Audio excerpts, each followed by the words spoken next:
महाराज से आगे सभी लोग मंगल भावना के लिए अपना मानस बनाएं। विडमो अरिहंताणं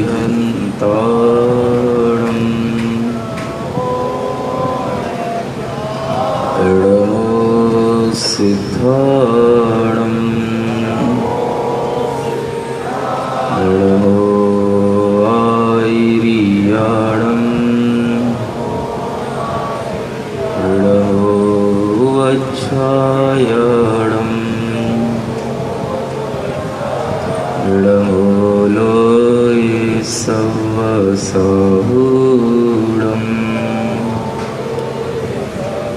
पंचपरमेष्ठी भगवान की आचार्य गुरुवर श्री विद्यासागर जी महाराज जी की आप सभी लोग यहाँ पर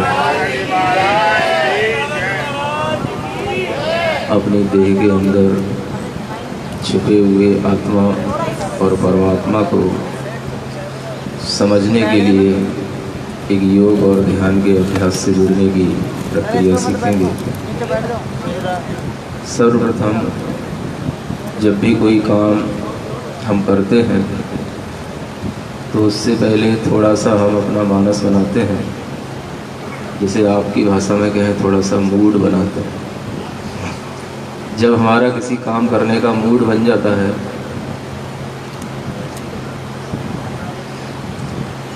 तो उस मूड से फिर हम आगे का काम अच्छे मोड पर ले आते हैं। हम हमेशा अपनी इंद्रियों के साथ, अपने शरीर के साथ और अपनी श्वासों के साथ जीते हैं, लेकिन कभी भी उनको हम देखते हुए, उनका साक्षात्कार करते हुए और इन सब चीज़ों का संचालन कहाँ से हो रहा है या नहीं जानते हुए जीते रहते हैं। इन्हीं सब बातों का ज्ञान करने के लिए तीर्थंकरों ने हमें बड़ी बड़ी पद्धतियाँ दी हैं ध्यान की, योग की, और ये बताया है कि ये गृहस्थ भी धर्म ध्यान कर सकता है। एक ऐसा निर्विकल्प ध्यान तो नहीं कर सकता जो ध्यान योगी करते हैं, जो ध्यान केवल ज्ञान का कारण होता है, लेकिन वह ध्यान कर सकता है जिससे वह अपनी इंद्रियों को, अपने मन को संकोचित करके अपना उपयोग शुद्ध बना सकता है। उस आत्मा को, उस उपयोग को शुद्ध बनाने के लिए यह प्रक्रिया आपके सामने रखी जाती है, जिसे आचार्यों ने अनेक ध्यानों के नाम से कहा है। कभी हम उसे पिंडस्थ ध्यान कहते हैं, कभी पदस्थ ध्यान कहते हैं, कभी रूपस्थ ध्यान कहते हैं, कभी रूपातीत ध्यान कहते हैं। और ये सब ध्यान गृहस्थों के करने के योग्य कहे गए हैं। कई लोगों के मन में भ्रांतियाँ रहती हैं कि गृहस्थों को कभी ध्यान नहीं हो सकता, तो उन्हें ये समझना चाहिए कि गृहस्थों को वो ध्यान नहीं हो सकता जो ध्यान केवल ज्ञान का कारण होता है। क्योंकि अगर गृहस्थों को वो ध्यान हो गया तब तो फिर कपड़े में ही केवल ज्ञान हो जाएगा, तो कपड़े में कभी केवल ज्ञान आपको हो नहीं सकता। समझ में आ रहा है?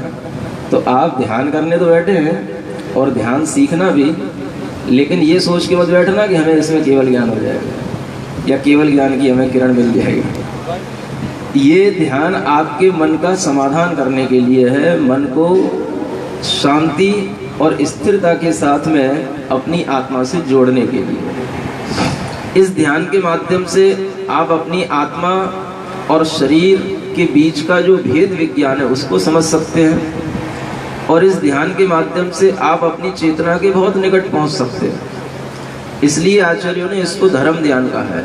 जो शुक्ल ध्यान होता है बिल्कुल निर्विकल्प, जिस ध्यान में केवल हमारी आत्मा का एक साक्षात्कार हमें स्वयं इंद्रियों के बिना होने लग जाता है, उस ध्यान के लिए मना किया कि वह ध्यान कभी भी गृहस्थों को नहीं हो सकता। तो पहली बात आप ये ध्यान में रखना कि आप अपने मन से ये भ्रांति निकाल दो कि हम कोई शुक्ल ध्यान यहाँ करने नहीं बैठे, और वो शुक्ल ध्यान तो देखा जाए तो मुनियों को भी नहीं होता। अगर मुनियों को भी जो ध्यान होता है वो भी वर्तमान में धर्म ध्यान ही होता है, और गृहस्थ भी जो कर सकते हैं वो भी धर्म ध्यान ही कर सकते हैं। धर्म ध्यान करने के लिए किन्हीं भी आचार्यों ने कभी कोई मनाही नहीं की है, और अगर धर्म ध्यान का ही अभाव हो जाएगा तब तो फिर तीर्थंकरों की परंपरा का ही अभाव हो जाएगा। इसलिए आप अच्छा मानस बनाओ और अपने मन में सोचो कि जब तीर्थंकरों ने हमें कहा है कि हम धर्म ध्यान कर सकते हैं तो हम उस धर्म ध्यान को क्यों अच्छे ढंग से ना करें। और यहाँ तक कहा है तीर्थंकरों ने, गणधर परमेष्ठियों ने, कि जो निर्जरा आप ध्यान के माध्यम से अपनी चित्त की एकाग्रता के माध्यम से कर सकते हैं, वो निर्जरा आपको दुनिया के किसी क्रियाकलाप करने से नहीं होगी। जो निर्जरा आपको चित्त की एकाग्रता के माध्यम से होगी, वो निर्जरा कर्मों की और किसी भी पद्धति के माध्यम से नहीं हो सकती। ये चीज ध्यान में रखते हुए हमें थोड़ा सा ध्यान के प्रति उत्साहित होना है, क्योंकि आज का मनुष्य करने के लिए सब कुछ कर सकता है। बाहर से उसके लिए कहा जाए हाथ पैर चला तो चला लेगा, इधर का हाथ उधर रख दे वो कर लेगा, लेकिन अगर उससे कह दिया जाए शांत बैठ जा तो वो शांत नहीं बैठ पाएगा। समझ में आ रहा है ना? आज के युग की ये समस्या बन गई है, कोई भी आदमी 1 मिनट शांत नहीं बैठ सकता। बिना हिले डुले, बिना अपने मन को कहीं पर भी और टिकाए शांत बैठ जाना, ये सबसे बड़ी तपस्या होती है। और शांत बैठ करके जब हम अपनी इंद्रियों का, अपनी श्वासोच्छ्वास का, अपने मन का निरीक्षण करते हैं, तब यहाँ से एक योग प्रारंभ होता है। इसे आचार्यों ने अध्यात्म योग कहा है। अध्यात्म योग का मतलब है कि जो अपने अंदर सूक्ष्म चीजें चल रही हैं उनका निरीक्षण करना, इसका नाम अध्यात्म योग है। तो हम इस प्रक्रिया से, इसी अध्यात्म योग से जुड़ते हैं, और इसके माध्यम से जो हमारे चित्त में ऐसे संस्कार पड़े रहते हैं जिनके कारण से हम परेशान रहते हैं, उन संस्कारों से भी हमें मुक्ति मिलती है। अगर हम आपको शुद्ध भाषा में, योग की भाषा में बताएं तो हमारे अंदर के संस्कारों का बढ़ता रहना ही आश्रव तत्व है। समझ में आ रहा है? जो तत्व ज्ञान रखते हैं वो केवल वो परिभाषाएं रटते रहते हैं जो परिभाषाएं उनके लिए कोई काम की नहीं है, बल्कि देखा जाए तो संस्कारों का बढ़ते रहना, आत्मा में बंधते रहना ही आश्रव है और वही बंध है। और पूर्व के संस्कारों का रुक जाना ये संवर है। जो हमारे संस्कार पहले के पड़े हैं उन संस्कारों का रुक जाना संवर है, और उन संस्कारों का चित्त से झड़ जाना निर्जरा है। समझ में आ रहा है? ये संवर, ये निर्जरा, ये आश्रव और बंध आपने भले ही ना पढ़े हों, लेकिन इस योग ध्यान से सब कुछ घटित होगा। क्योंकि जो चित्त के संस्कार आप निरंतर अपनी इंद्रियों की आसक्ति से बढ़ाते चले जाते हैं, वो सब आपके लिए आश्रव और बंध के कारण होते हैं, और वो तब तक नहीं रुक सकते जब तक आप हमारे सामने शांत नहीं बैठेंगे। समझ आ रहा है? हमारे सामने इसलिए कह रहा हूँ कि कम से कम आप अगर शांत बैठ सकते हो तो केवल हमारे सामने बैठ तक सकते हो, और किसी के सामने तो बैठ नहीं सकते। तो जब आप थोड़ा सा शांत बैठे हो, समझ लो आपका आश्रम रुक गया है, बंद भी रुक गया है। संवर और निर्जरा को हम अब प्रारंभ कर रहे हैं, ये सोच के चलो। समझ में आ रहा है? साक्षात संवर तत्व कैसे घटित होता है? जिसमें अपने चित्त के संस्कार, चित्त के विकल्प आना रुक जाए, और जो पुराने संस्कार पड़े हैं वो थोड़ा सा कम हो जाए, झड़ जाए, जिसको हम निर्जरा कहते हैं। ऐसी इन सब प्रक्रियाओं से, जो कि हम तत्व के ज्ञान के माध्यम से शास्त्रों में पढ़ते तो रहते हैं, लेकिन हम कभी भी उसकी अनुभूति करने के लिए कोई प्रयोग नहीं करते। उस प्रयोग को करने की ये विधि है, जिस विधि में आपको अपने भीतर से अपनी ऊर्जा का अनुभव होगा, और उस विधि के माध्यम से जब हमें अपनी आत्मिक चेतना की ऊर्जा का अनुभव होता है, तो वही ऊर्जा हमारे मन में आती है, वही ऊर्जा हमारे शरीर में आती है, और फिर वही ऊर्जा से हमारा जो बाहर का व्यवहारिक जीवन चलता है वो सब अच्छा चलने लग जाता है। आप जितनी भी चीजें सीखते हो बाहर से सीखते हो, और हम चाहते हैं कि आप जितनी भी चीजें सीखो भीतर से सीखो। आप अपने आप को जितना भी सुधारने का प्रयास करते हो बाहर से करते हो, और हम चाहते हैं कि आप भीतर से सुधरो। बताओ कौन सी चीज आपको पसंद है? बाहर से तो आप सुधर जाते हो, ऐसा चलना, ऐसा बैठना, ऐसी एक्टिंग करना, ऐसे बोलना, ऐसे बिहेव करना। समझ में आ रहा ना? ये सब आपको अच्छे ढंग से पढ़ाया जाता है, सिखाया जाता है, बड़े बड़े मैनेजमेंट कोर्सों के माध्यम से इन सब प्रक्रियाओं को बताया जाता है। लेकिन जब तक आप वास्तव में भीतर से नहीं सुधरेंगे, तब तक वो चीज आपके अंदर से निकल करके आपकी बॉडी में, आपके माइंड में नहीं आएगी, और जब तक वो चीजें माइंड में नहीं आएंगी तब तक आपके बिहेव में नहीं आएंगी। इसलिए हर व्यक्ति को अपनी चेतना के स्तर तक पहुंच करके ही अपना सुधार भीतर से करके ही बाहर आकर के देखना चाहिए। और जब आप इस तरीके से करने लग जाएंगे तो आपका जीवन भीतर और बाहर बिल्कुल एक जैसा होगा, सहज होगा, जिसे हम शास्त्रों की भाषा में कहते हैं हमेशा समरसी भाव में जीना। कौन सा रस? एक और रस होता है जो रस आपको पता नहीं रहता है। कौन सा रस? समरस। हमेशा समरसी भाव में अपने मन वचन काय को बना करके और अपने बाहर के भी व्यवहार को मन वचन काय के माध्यम से समरस बना करके उसमें रहना, ये सब चीजें आपके अंदर से प्रस्फुटित होंगी। बाहर की कोई भी चीजें या कोई भी आपकी शिक्षा पद्धतियां आपको कभी भी इस तरह से भीतर से आपके समरसी भाव को प्रकट नहीं कर सकते। इसलिए आप ये मानस बनाएं कि हम यहाँ कुछ अद्भुत अनुभूति करने बैठे हैं। समझ में आ रहा है? आप ये सोच के तो नहीं बैठे कि महाराज हमारी डायबिटीज ठीक हो जाए, कि हमारा पेट का दर्द ठीक हो जाए, कि हमारा कमर का दर्द ठीक हो जाए। समझ में आ रहा है? देखो, मैंने आपसे कल भी कहा था, आज फिर कह रहा हूँ कि इस योग ध्यान के माध्यम से ये चीजें भी हो जाती हैं जो आप चाह रहे हो, लेकिन मेरा उद्देश्य इन चीजों को कराने का नहीं है। समझ में आ रहा है?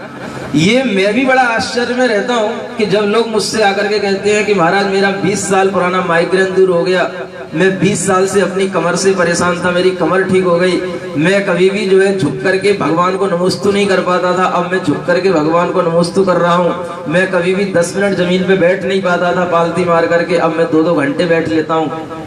तो वो लोग जब मुझे बताते हैं तो मुझे आश्चर्य होता है कि मैंने तुम्हारे लिए ये चीजें तो सिखाई नहीं थी, तुमको कैसे होने लगा? समझ में आ रहा है? लेकिन हमें इतना जरूर समझ में आता है कि जब हम कोई बहुत ऊंचे उद्देश्य से काम करते हैं और वहां तक जब हम नहीं पहुंच पाते हैं तो हमें बहुत बड़ी चीज ना भी मिले तो हमें छोटी छोटी उपलब्धियां तो हो ही जाती हैं। और ये शरीर के रोगों की दूर हो जाना या थोड़ा बहुत अपने शरीर के मन के रोगों से अपने को मुक्ति मिल जाना, ये सब आप छोटी छोटी उपलब्धियां समझना, इन्हें कोई बड़ी उपलब्धियां मत समझना। समझ में आ रहा है ना? एक कहावत सुना करता था कि तोप का लाइसेंस मांगो तो बंदूक का तो मिल ही जाता है। समझ में आ रहा है? ऐसे ही हम आपको चेतना के किसी स्तर पर पहुंचाना चाहते हैं और आप इन चीजों में संतुष्ट हो जाते हैं, कोई बात नहीं, आप अभ्यास करते रहेंगे तो आप उस लेवल तक भी पहुंचेंगे जहां हमें पहुंचना है। तो हम अपनी प्रक्रिया को प्रारंभ करते हैं इस मानस के साथ कि हम पंच परमेष्ठी की आत्माओं से अपने आप को जोड़ेंगे, अपने मन वचन काय को शुद्ध करके अपनी चेतना से अपने आप का साक्षात्कार करेंगे और हम इस जीवन की रियलिटी को बड़ी सूक्ष्मता के साथ में समझने का एक अभ्यास करेंगे। जो पंच परमेष्ठी हैं वो आप ये समझ के चलो कि वो शुद्ध आत्माएं, कुछ आत्माएं शुद्ध हो रही हैं और कुछ हो चुकी हैं। समझ में आ रहा है? बस इतना सा मान के चलो, इससे ज्यादा आपको कोई ध्यान नहीं रखना है। जो आत्माएं शुद्धि के मार्ग पर चल चुकी हैं और या आधी शुद्ध हो गई हैं या पूर्ण शुद्ध हो गई, वो सब हमारे लिए पंच परमेष्ठी है। समझ में आ रहा है? लेकिन वो पंच परमेष्ठी का अगर कुछ भी बाहरी स्वरूप होगा तो वो ऐसा होगा जैसा आपको दिखाई दे रहा है। आप अपने आप को पंच परमेष्ठी मत मान लेना। समझ में आ रहा है ना?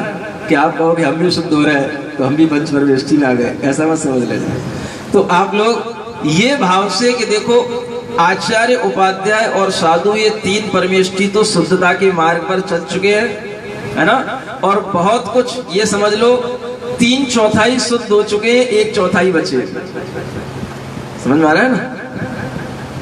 और जो अरिहंत भगवान है वो लगभग पूर्ण शुद्ध हो चुके हैं, बस 0.11% बचे हैं। समझ में आ रहा है? और जो सिद्ध भगवान है वो पूर्ण रूप से शुद्ध आत्मा है। बस इससे ज्यादा आपको कोई ज्यादा पहचान रखना नहीं है। इन्हीं मानस के साथ में, इसी मानसिक भावना के साथ में हम आगे की प्रक्रिया शुरू करते हैं। सबसे पहले अपने शरीर को थोड़ा सा एक्टिव बनाने के लिए, जैसा कि हमने आपको पहले भी बताया है कि हमारे शरीर में 7 केंद्र मुख्य होते हैं और उनमें से हम नाभि, हृदय, कंठ, दोनों भ्रुकुटियों के बीच का स्थान और अंतिम शीर्ष बिंदु, ये जिन्हें हम क्रमशः नाभि को शक्ति केंद्र कहते हैं। पुनः एक बार आप रिवाइज कर लें, नाभि माने शक्ति केंद्र, हृदय माने आनंद केंद्र, कंठ माने विशुद्धि केंद्र, और ये दोनों भ्रुकुटियों के बीच का ज्ञान केंद्र, और अंत में सिद्धि केंद्र। बस हम इन 5 केंद्रों के माध्यम से अपने शरीर को, मन को और अपनी आत्मा को एकाग्र करने की कोशिश करेंगे, और इसी के माध्यम से हम अपने भीतर का परम आनंद थोड़ा सा महसूस करेंगे। सबसे पहले हम इन 5 परमेष्ठियों के माध्यम से अपने शरीर में एक अच्छी ऊर्जा पहुंचाएं। इसके लिए 5 मुद्राओं का अभ्यास करते हैं। अभ्यास तो आप करना सीख ही गए होंगे बहुत कुछ। घर पे भी करते हो कि यहीं पे करते हो आके? घर पे नहीं करते हो? थोड़ा बहुत घर पे भी करने का अभ्यास करो, और जब महाराज नहीं होंगे आपके सामने तब आपको घर पे ही करना पड़ेगा, और जब आप करोगे तभी आपके लिए लाभ मिलेगा। तो सबसे पहले अरिहंत मुद्रा, दोनों हाथों को ऊपर ले जाकर इडमो अरिहंताणम, बिल्कुल कान के पास से भुजाएं जाएं, कोनियां सीधी रखें। हमारी हर मुद्रा में कोनियां सीधी रखना है आपको, बिल्कुल टेढ़ी नहीं, और दोनों हाथ जुड़े हुए, मिले हुए, कमर सीधी। और कमर सीधी रखने के लिए प्रयास करो कि एक पैर आप अपनी एक जंघा पे रख करके बैठो, ताकि आपकी कमर पीछे की ओर ना हो जाए। ऐसे कई लोग पीछे झुक जाते हैं।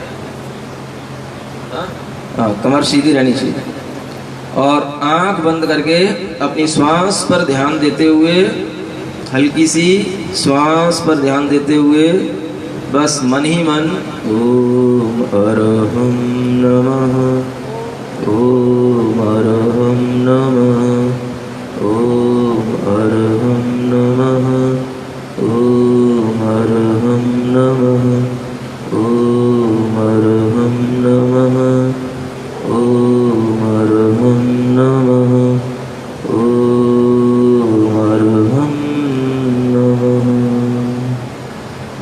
कई लोग गर्दन झुका लेते हैं, रिलैक्स, सिर को सीधा रखना, गर्दन झुकाना नहीं, और जिस बैठने का जो स्थान है उस पर ढंग से बैठना, पीछे से उचकना नहीं। अपने एक पैर को दूसरी जंघा के ऊपर रख करके स्थिरता के साथ बैठे।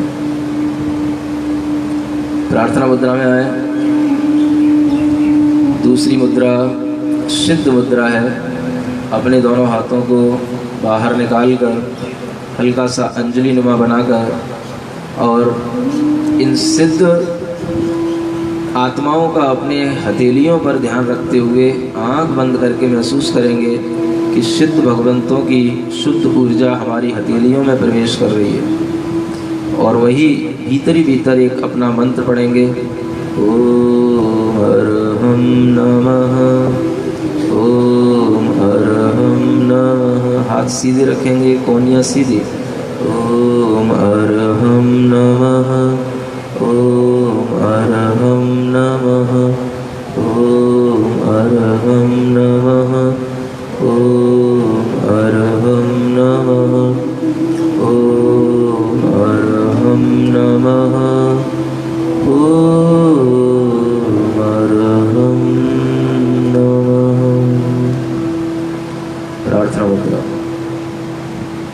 ज्ञान मुद्रा के साथ अपने हाथों को अपने कंधों के पास तक ले जाकर कंधों को पीछे की ओर करके सीना बाहर निकालते हुए हाथों को पीछे की ओर यथासंभव जितना हो सके, और हल्की सी गर्दन ऊपर करके ये महसूस करते हुए कि आचार्य परमेष्ठी का आशीर्वाद हमें इस मुद्रा के माध्यम से प्राप्त हो रहा है, और हम आचार्य परमेष्ठी की कृपा से अपने आप को भर रहे हैं।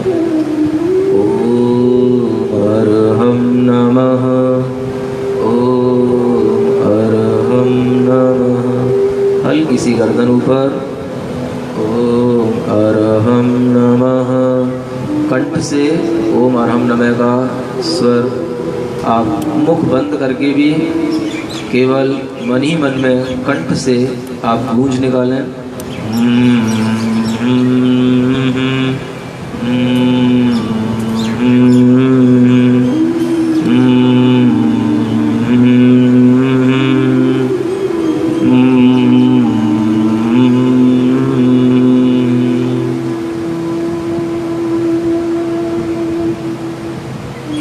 प्रार्थना मुद्रा।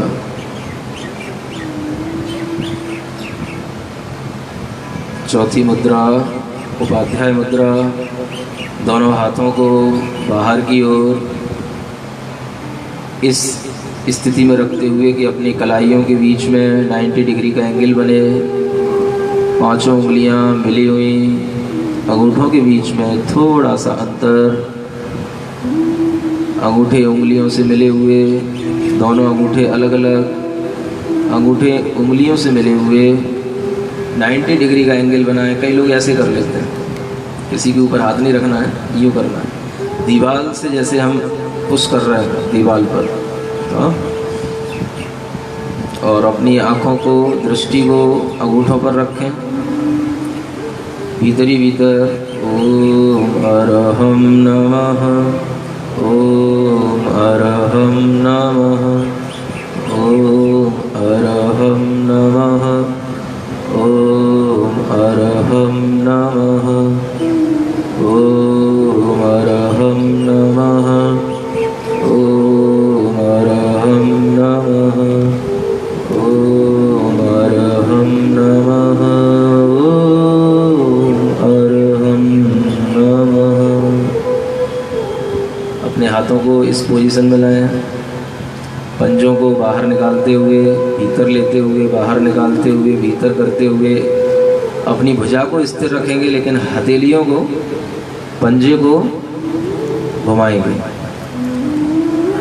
तेजी से करें, पूरा कलाई से मुड़ना चाहिए, कलाई से मुड़कर, हाँ जैसे ढोलक बजाते हैं अच्छे से बजाओ, प्रसन्नता के साथ बजाओ।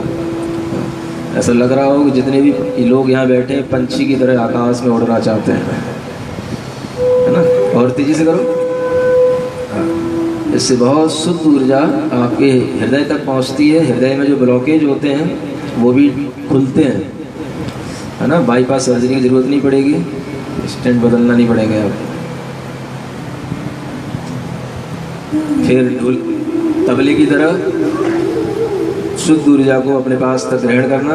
हाँ, बड़े हंस के, मुस्कुराते हुए, खिलखिलाते हुए, ताकि हृदय तक आपके ऊर्जा पहुँचे। और तेजी से, और तेजी से, और तेजी से। कोई चिंता नहीं करो, पसीना आ जाने दो। कितनी हवा खा रहा, तुम लोग कूलर में बैठे हो, हैं?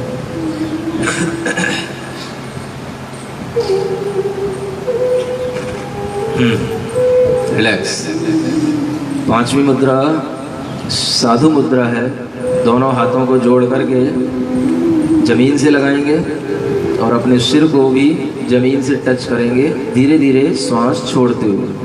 हाँ, थोड़ी सी जगह कम है, आगे पीछे कर लो, एडजस्ट कर लो। हाँ, श्वास छोड़ते हुए भीतर की ओर मुड़ते हुए मन ही मन बोलेंगे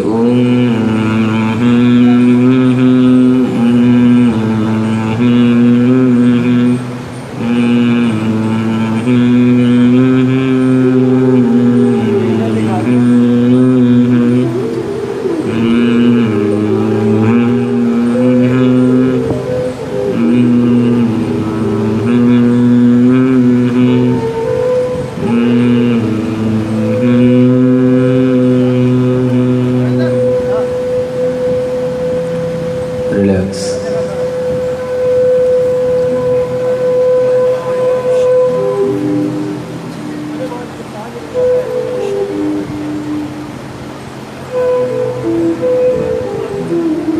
आप लोग बीच में किसी भी प्रकार का डिस्टर्बेंस नहीं करेंगे, समझ आ रहा?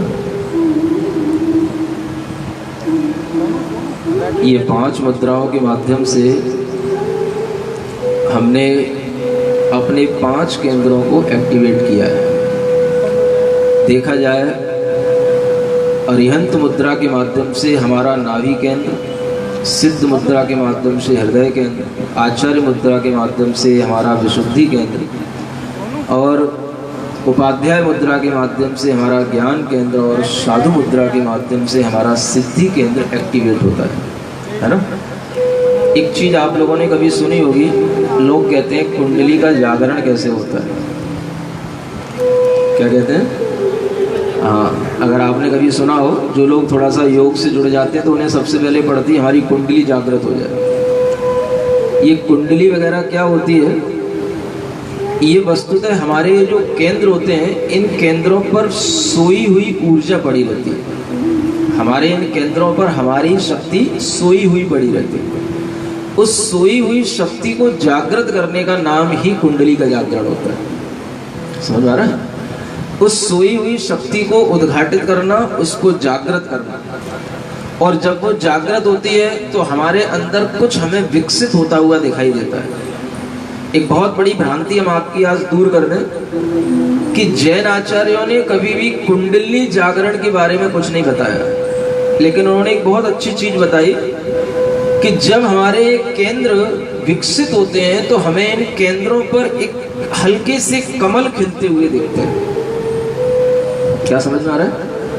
ये कमल का खिलना, हर केंद्र पर अपने छोटे छोटे से कमलों को देखना, ये समझना कि यही हमारी कुंडली का जागरण है। क्योंकि कुंडली में क्या होता है, हमारी शक्ति जाग रही है, तो जैसे जैसे आपके इन स्थानों पर बने हुए जो केंद्र हैं वो आप भीतर से खिलता हुआ देखेंगे, तो आपका वह कुंडली का जागरण है। आ रहा है समझ? फिर उन स्थानों पर जो हम छोटे छोटे से पद्म माने कमल, उनको हम जो जागृत करके या उनको हम अपना ध्यान का विषय बना करके उन्हें हम जब देखते हैं और उन पर जब हम पंच परमेष्ठियों को रख करके उनका स्मरण करते हैं, तो उसके माध्यम से हमारा ध्यान और हमारे अंदर की शक्तियां खुद हमारे काम में आने लग जाते हैं। ये बहुत बड़ा जैन सिद्धांत है। इसलिए कभी भी अगर आपके लिए कोई कहे कि कुंडली जागरण, तो कहना कि हमारी भी कुंडली जग रही है और जग चुकी है। समझ में आ रहा है? वो कैसे जगती है? तो ध्यान करने से जगती है। इन 5 मुद्राओं के माध्यम से हम इन 5 केंद्रों को एक्टिवेट करते हैं। एक बार पुनः थोड़ी और अभ्यास के साथ में इस मुद्रा का अभ्यास करेंगे, क्योंकि इनके लाभ बहुत हैं और तभी आपके लिए आगे हम जिस प्रक्रिया में गुजारना चाहते हैं उसमें आपका मन अच्छा लगेगा। तो पुनः एक बार नमो अरिहंताण, पूरे मनोयोग के साथ इस बार हम देखेंगे कि कौन लोग कितनी देर तक बिल्कुल स्ट्रेट बैठ करके एक आसन में बहुत देर तक इस मुद्रा में लगाए रखते हैं अपने आप को।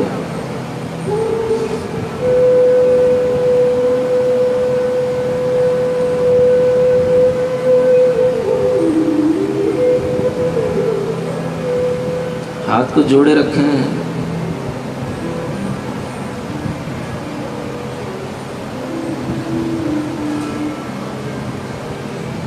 मन ही मन स्मरण करें ओम अरहम नमः का। श्वास सामान्य लें।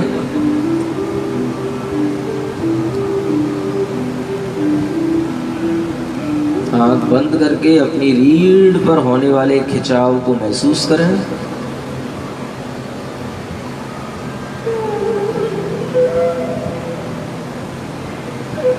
शक्ति केंद्र जागृत हो रहा है या महसूस करते हुए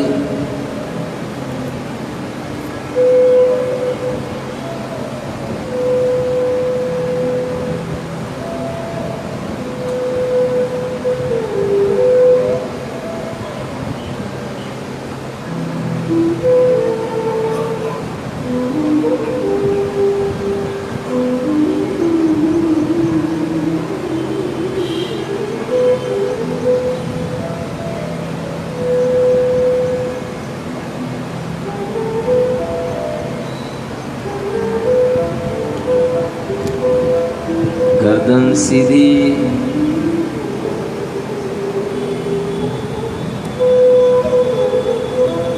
हाथों को अपने कान के पास,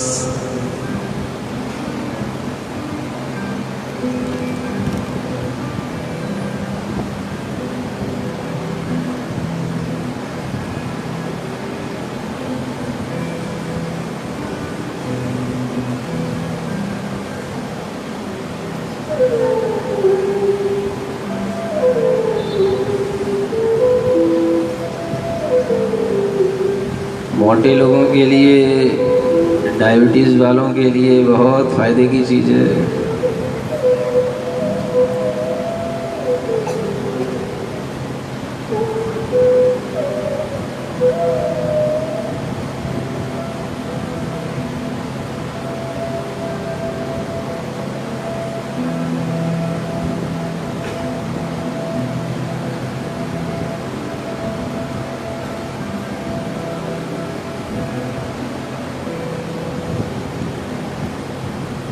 बहुत बढ़िया। अभी तक लोग कर रहे हैं, दिल्ली में बहुत दमदार लोग भी रहते हैं। बहुत अच्छा, रिलैक्स, प्रार्थना मुद्रा। बहुत पीछे तक लोग पूरा कर रहे थे। ऐसे ही आपको अपने घर पर अपनी मन चाहे समय तक इसको करना।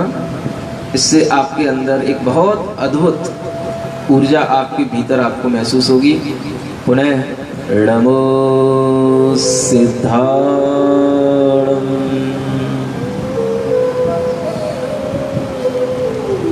आंखों को बंद रखकर हथेली पर ध्यान रखे हुए, पूरी अपने बाहों के खिंचाव बनाए हुए,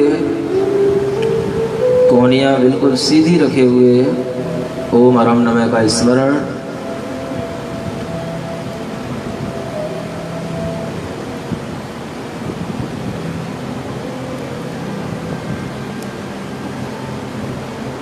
सिद्ध भगवान हमारे हाथों में विराजमान हो रहे हैं। उनकी शुद्ध ऊर्जा, शुद्ध शक्ति हमारे हाथों में आ रही है।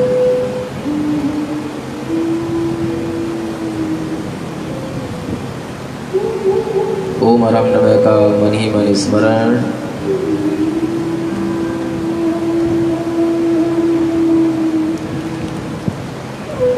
कोहनियाँ सीधी रखें।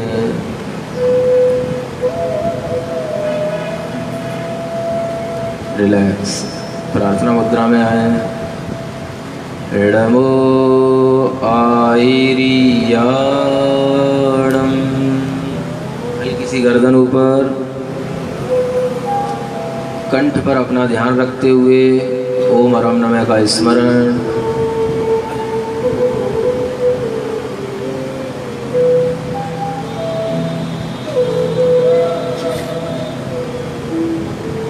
आंखें बंद, कंठ पर ध्यान।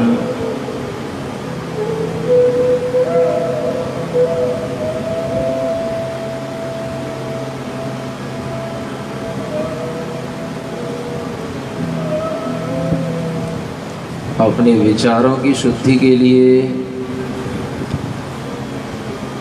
मानसिक शुद्धि के लिए इस विशुद्धि केंद्र को जागृत करें।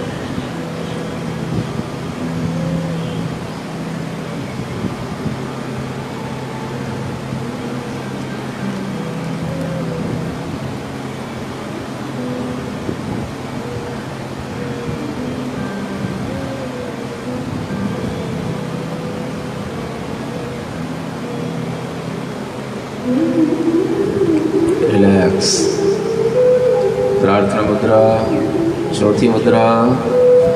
नमो वज्रायणम।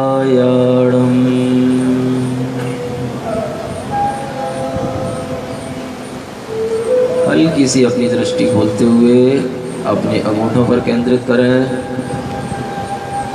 अपना कंसंट्रेशन बढ़ाने के लिए, अपने अंदर क्रोध को कम करने के लिए, अपने अंदर ईर्ष्या घृणा को कम करने के लिए इस मुद्रा को अच्छे ढंग से लगाएं। ज्ञान केंद्र जागृत होता है। हमारा ज्ञान निर्मल बनता है, गुस्सा कम होता है, शांत भाव अपने आप आता है।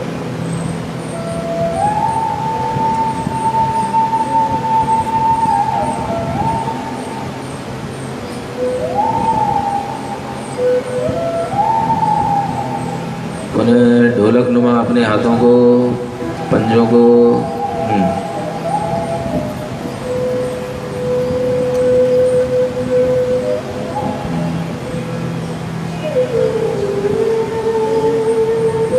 पहले ढोलक नुमा, उसके बाद तबला का।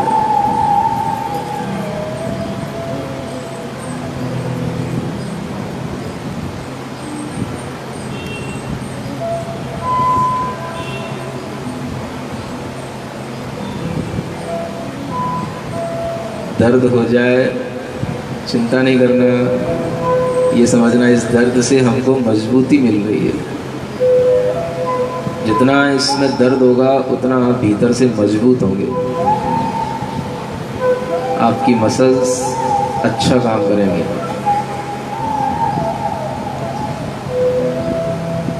रिलैक्स। पांचवी मुद्रा साधु मुद्रा। दोनों हाथों को बाहर निकालकर अपने शरीर जमीन से टच करते हुए अपने पीछे के पोर्शन को उठाएंगे नहीं, ज़मीन पे ही टिकाए रखेंगे और प्रयास करेंगे कि सिर अपना ज़मीन से टच हो। श्वास छोड़ते हुए ओम अरहम नमः, ओम अरहम नमः, ओम अरहम नमः, ओम अरहम नमः, ओम अरहम नमः, ओम अरहम नमः, ओम अरहम नमः, ओम अरहम नमः। रिलैक्स।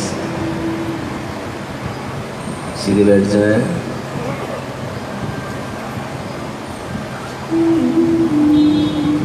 अपनी हथेलियों को अपने घुटनों के ऊपर रख लें। कमर सीधी, साम्य भाव के साथ अपनी आंखें बंद रखते हुए अपनी श्वास पर ध्यान। गर्दन सीधी, होठ मिले हुए, चेहरे पर कोई तनाव नहीं, बिल्कुल सहज शांत सौम्य भाव। जैसे भगवान की प्रतिमा प्रसन्न दिखती है वैसे ही प्रसन्न भावों के साथ अपने आप को भगवान से मैच करते हुए मैं भी भगवान की तरह प्रसन्न मुख के साथ बैठा हूँ।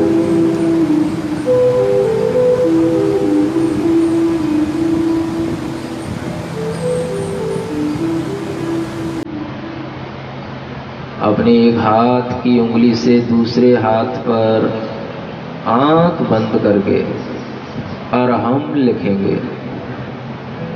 एक हाथ की उंगली से दूसरे हाथ पर हथेली पर आंख बंद रखते हुए अरहम लिखें। फिर दूसरे हाथ की उंगली से दूसरे हाथ पर अरहम लिखें।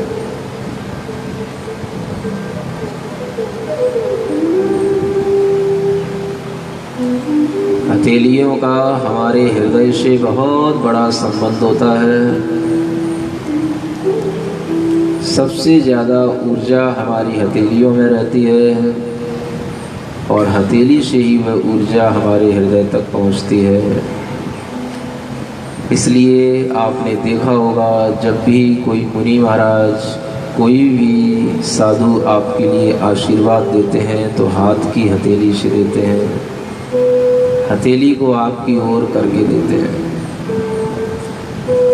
अपनी हथेलियों पे ऊर्जा महसूस करें, अरहम की आकृति महसूस करें।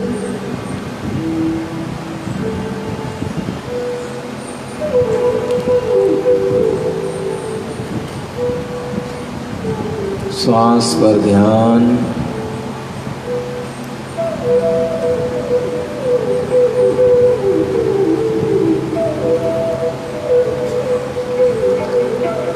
गहरी लंबी श्वास अपनी नाभि तक स्पर्श करते हुए महसूस करें।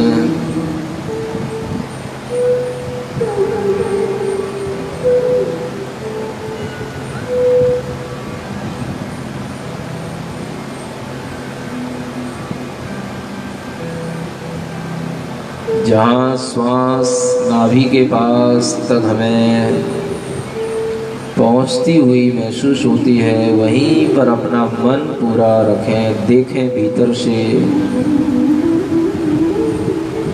पेट के अंदर नाभि के किस हिस्से पर हमें अपनी श्वास पहुंचती हुई महसूस हो रही है, उसे देखें।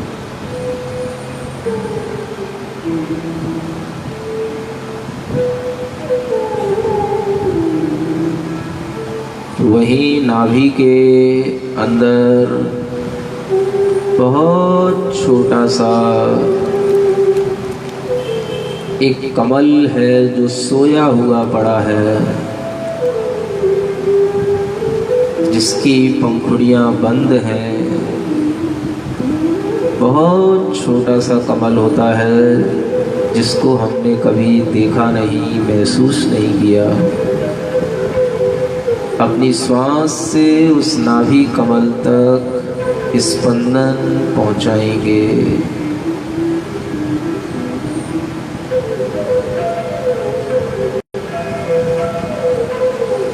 अपनी श्वास के धक्के से उस कमल को जागृत करने का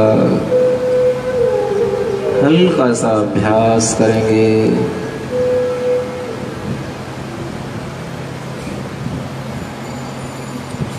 जैसा आपको महसूस हो रहा है, आप उसे बिल्कुल सही मान करके अपने मन को इस प्रक्रिया से जोड़े रखेंगे।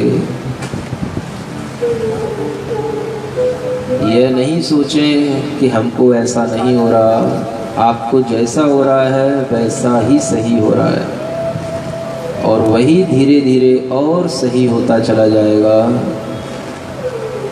नाभि पर हल्का सा कमल महसूस करें। जैसे तालाब के अंदर कमल होता है नाल से सहित, ऐसे ही हमारी नाभि के पास एक छोटा सा कमल जो बिल्कुल मुरझाया हुआ पड़ा है, वो हमारे ध्यान से धीरे धीरे विकसित हो रहा है।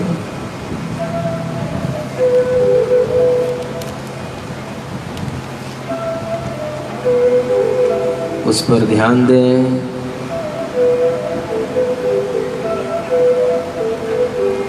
हमने उस कमल को थोड़ा सा महसूस किया है, देखा है। थोड़ी देर के लिए हम अपना ध्यान उस कमल से हटाकर हृदय के पास, हृदय के अंदर आनंद केंद्र पर लेकर आए। वहाँ पर भी देखें एक कमल सोया हुआ सा पड़ा है। हर किसी के हृदय के अंदर बहुत छोटा सा 8 पंखुड़ियों का एक कमल होता है, वह भी बिल्कुल मुरझाया हुआ है, सोया हुआ है। उसको भी भीतर से देखने का अभ्यास करें। महसूस करें, मन को पूरा का पूरा उस स्थान पर रखें।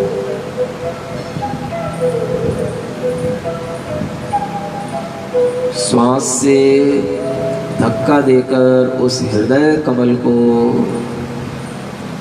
जागृत करने का पुरुषार्थ करें।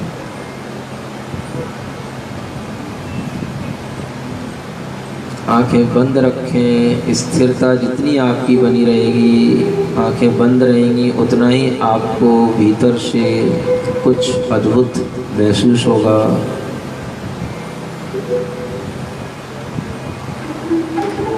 इस कमल को भी इसी हाल पर छोड़ते हुए और ऊपर की ओर बढ़ें। पहली बार हम इन कमलों को देख रहे हैं, देखते चलें।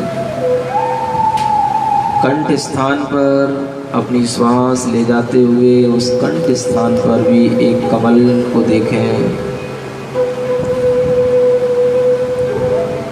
और छोटा सा, जिसे डॉक्टर कभी नहीं देख सकते, उसे केवल हम ही देख सकते हैं। कंठ स्थान पर एक छोटा सा 8 पंखुड़ियों का कमल मुरझाया हुआ सा पड़ा है, उसे अपने श्वास के माध्यम से हल्का सा जागृत करें।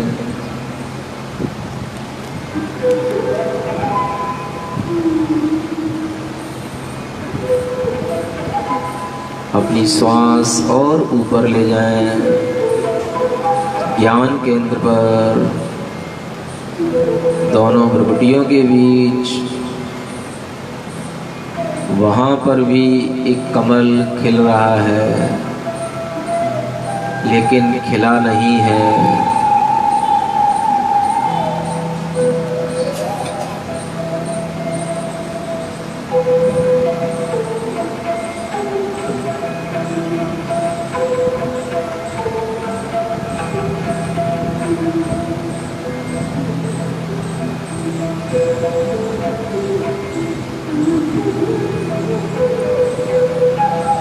इस कमल को वहाँ पर भी महसूस करें, ज्ञान केंद्र पर, और अपनी यात्रा ऊपर की ओर करें। अपनी श्वास को और सिद्धि केंद्र तक ले जाएं, और सबसे ऊपर वहाँ पर भी एक कमल की रचना बनी हुई है, उसे देखने की कोशिश करें।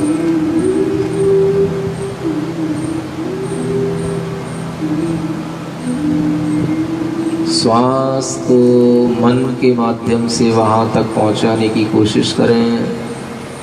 सिर के ऊपरी भाग पर एक कमल खिलता सा महसूस करें। पुनः अपना ध्यान नाभि प्रसन्न भाव के साथ ये देखने की कोशिश करें, हमारे शरीर की रचना कितनी सुंदर हो गई है।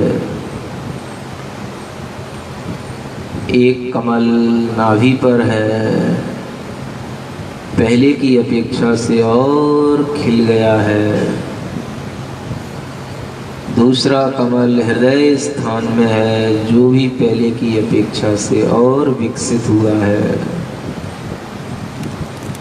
तीसरा कमल हमारे कंठ स्थान पर है, यह भी पहले बिल्कुल उल्टा पड़ा था, अब धीरे धीरे खिलता हुआ, खुलता हुआ दिख रहा है। ऐसे ही अपने ज्ञान केंद्र पर वह कमल भी पहले से बहुत खिल गया है, खुल रहा है। और अपने सिद्धि केंद्र पर भी एक कमल है, जो आकाश की ओर मुख किए हुए खिलने की धीरे धीरे प्रक्रिया से जुड़ रहा है। अपने पूरे शरीर को एक सरोवर की तरह महसूस करें, जिसके अंदर ये 5 स्थानों पर 5 कमल खिल रहे हैं। पुनः पूरा ध्यान ऊपर से नीचे की ओर कमलों पर, श्वास को बार बार उन 5 स्थानों पर ले जाकर महसूस करें, ये कमल पहले की अपेक्षा से और खिल रहे हैं।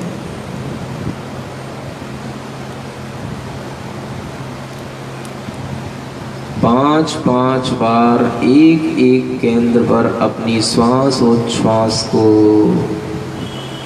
ध्यान से देखें, ताकि इन कमलों का विकास और अधिक होवे।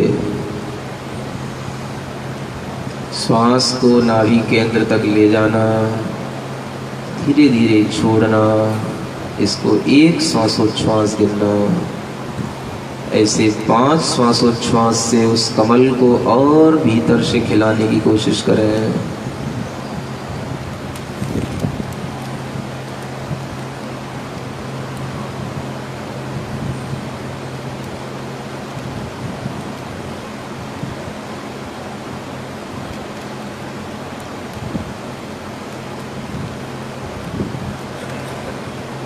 इसी तरह हृदय स्थान पर अपनी श्वास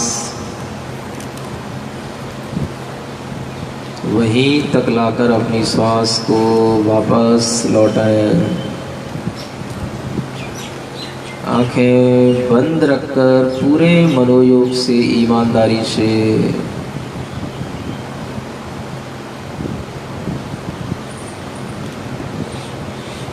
पांच श्वासोच्छ्वास हृदय स्थान पर टच करें।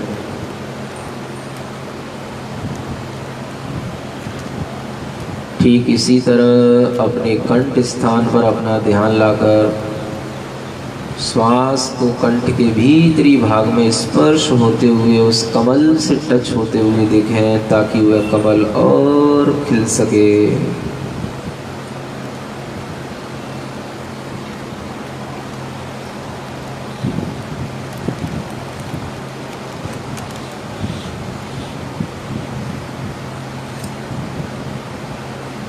बहुत सहज भाव से उस श्वास को कंठ स्थान पर ला करके वापस छोड़ें। पुनः ज्ञान केंद्र तक अपनी श्वास उस कमल के भीतर तक पहुंचाएं, ताकि वह कमल भी और विकसित हुए।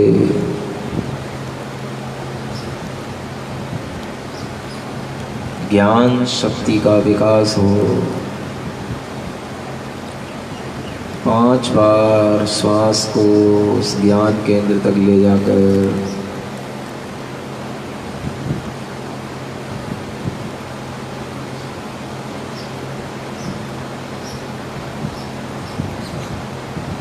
और सिद्धि केंद्र तक पुनः अपने मन के माध्यम से श्वास को वहाँ तक ले जाता हुआ महसूस करें। वह कमल भी खिल रहा है। हमारे शरीर के ये 5 ही कमल बिल्कुल सीधे हो गए हैं, बहुत खुले हुए, प्रसन्न।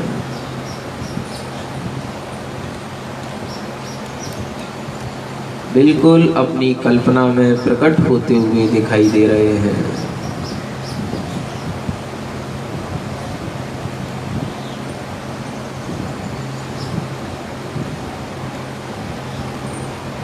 अपने ज्ञान केंद्र पर अपना ध्यान रखेंगे। उस कमल पर अ अक्षर का स्मरण करेंगे। अपने ही मन से उस ज्ञान केंद्र के अंदर कमल के बीचों बीच में अ अक्षर को लिखेंगे। सफेद रंग में अ अक्षर का स्मरण। अपने सिद्धि केंद्र पर सबसे ऊपरी भाग पर सी अक्षर को लिखेंगे। सा के ऊपर ई की मात्रा।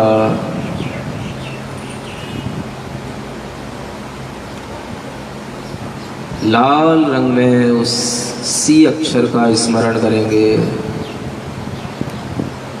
चेहरे को प्रसन्न बनाए रखें, आंखें को बंद बनाए रखें।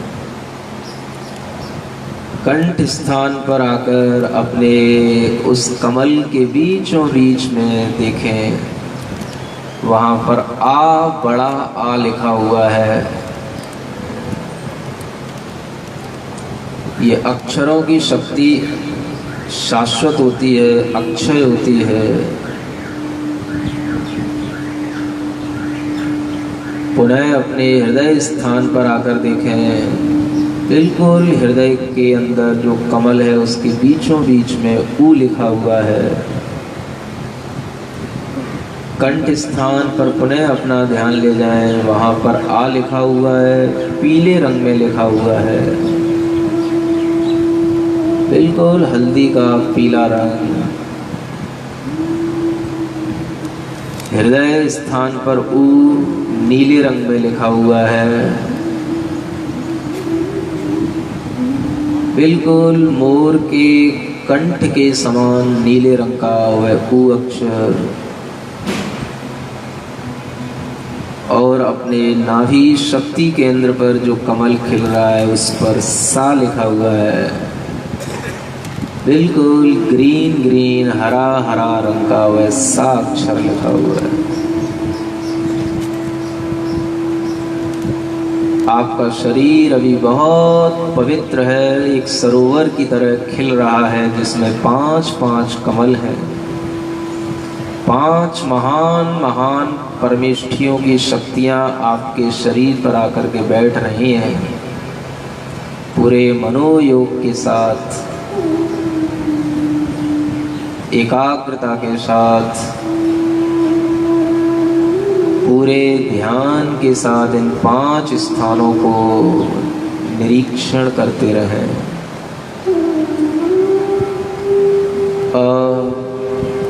ज्ञान केंद्र पर, सी सिद्धि केंद्र पर, आ विशुद्धि केंद्र पर, ओ आनंद केंद्र पर, सा शक्ति केंद्र पर।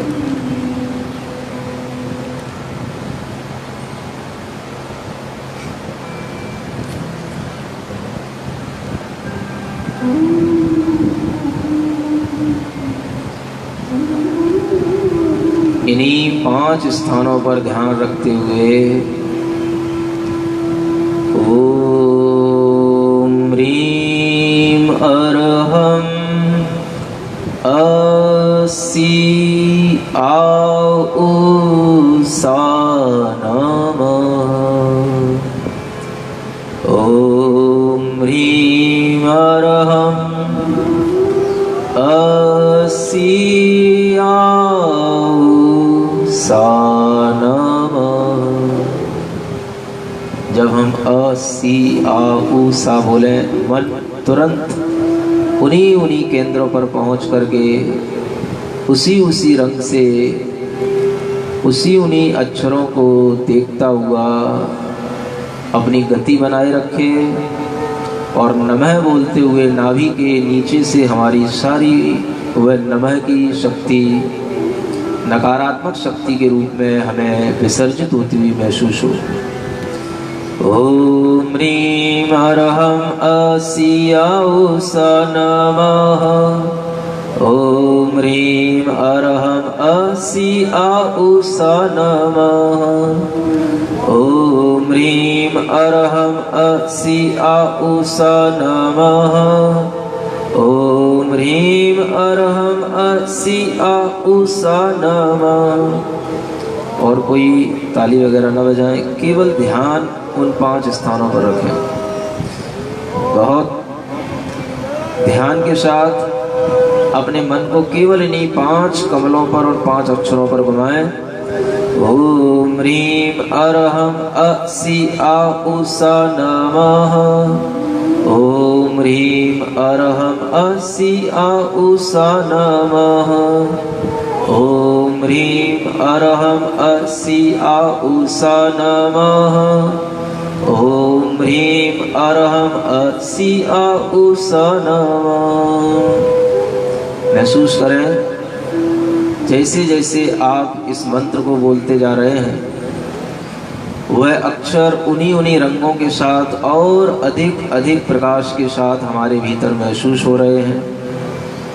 अ को सफ़ेद अक्षर में, सी को लाल अक्षर में, आ को कंठ पर पीले अक्षर में,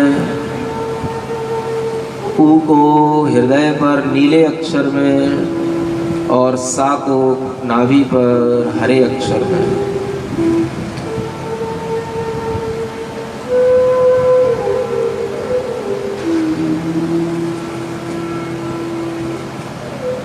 भीतर ही भीतर अपने अंतर नाद के साथ मन ही मन में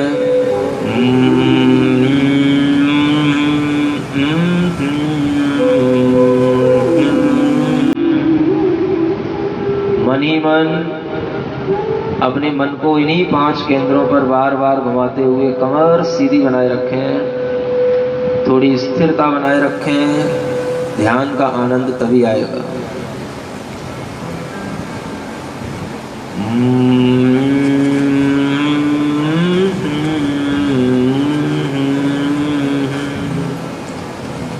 ओठ हिलाए बिना भीतर ही भीतर इस मंत्र को निरंतर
चाहे हमारे साथ कुछ भी हो जाए, मैं मर जाऊं, मैं मिट जाऊं, मुझे कोई जला दे, मार दे, मुझे कोई चिंता नहीं। इतनी अपने अंदर निर्भीकता लाना, केवल वर्तमान में।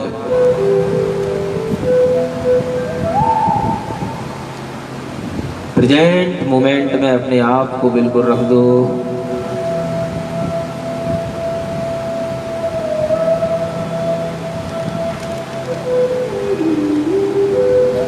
जो इस समय पर अपने को महसूस हो रहा है, बस वही मैं हूँ, वही मेरा सत्य है। जो इस समय पर है, बस वही मैं हूँ, वही मैं हूँ। इसके अलावा मुझे और किसी की आगे के लिए कोई इच्छा नहीं।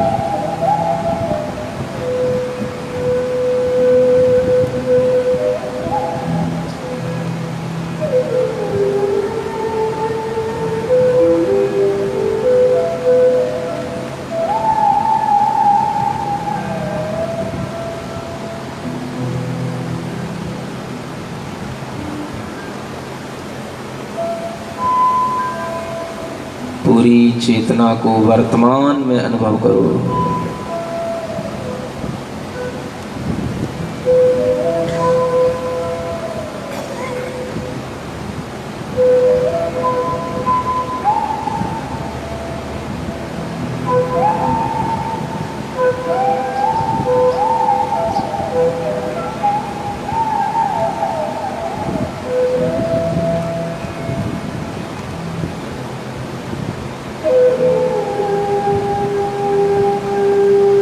आंखें बंद रखेंगे, दोनों हाथ ऊपर आकाश में उठाएंगे। जो हो सो हो, बोले हमारे साथ, जो हो, जो है सो है। हमको क्या, हमको क्या, हमको क्या। जो हो सो हो, जो है सो है। हमको क्या, हमको क्या, हमको क्या। अपने हाथों से आनंदित होते हुए, ताली बजाते हुए, पूरे आनंद भाव के साथ इस स्वर को अपने अर्थ से जोड़ेंगे। जो हो सो हो, जो है सो है। हमको क्या, हमको क्या, हमको क्या। जन्म सुनिश्चित, मरण सुनिश्चित। जन्म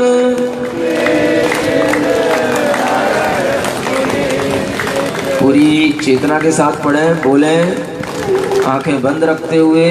जन्म सुनिश्चित, मरण सुनिश्चित।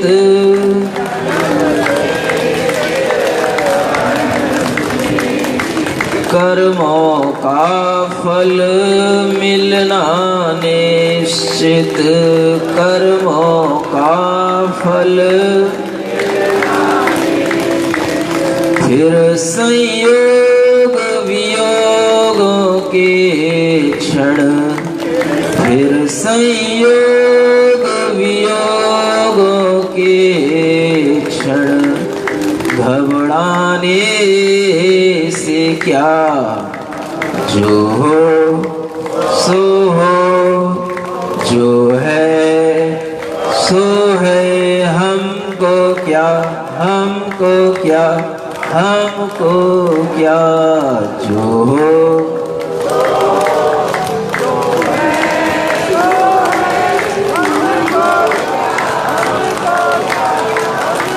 आंखें बंद रखते हुए ये विचार करेंगे कि हमें किसी से अपनी तुलना नहीं करना, हमें किसी से अपने को नहीं नापना, क्योंकि दूसरे से कंपेयर करने से ही हमारे अंदर दुख पैदा होता है और उसी से सुख भी कभी कभी पैदा हो जाता है। पर तुलना में हंसना रोना, पर तुलना से हंसना, सुखी दुखियों पल पल होना, सुखी दुखियों।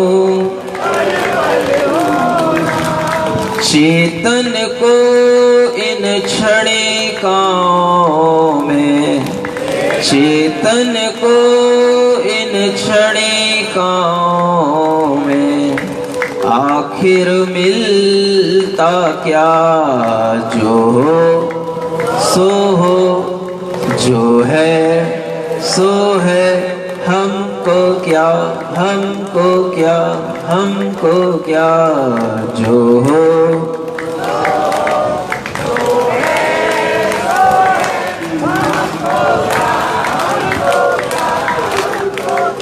हमारे आसपास जो भी चीज़ें होती हैं, जो भी संबंध होते हैं, जो भी धन आदि होता है, वह सब हमारे कर्म से हमको मिलता है। उस कर्म को भी हम अपने से दूर रखें। पत्नी दौलत बेटी भाई, पत्नी दौलत कर्म फलों की है परछाई, कर्म फलों की पत्नी दौलत बेटी भाई,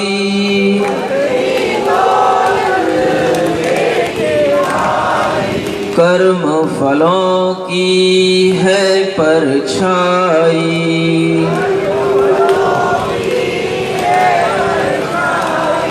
परछाई पकड़न को दौड़े, परछाई। हर आदमी इन्हीं परछाइयों को पकड़ना चाहता है और ये सब कर्म की परछाइयां हैं। इस भावना के साथ कि ये परछाइयों को हम कभी पकड़ नहीं सकते हैं और इनको पकड़ने की दौड़ ही हमारी अज्ञानता है। परछाई पकड़न को दौड़े, परछाई तू पाएगा क्या, जो हो सो हो, जो है सो है, हमको क्या, हमको क्या, जो हो सो हो।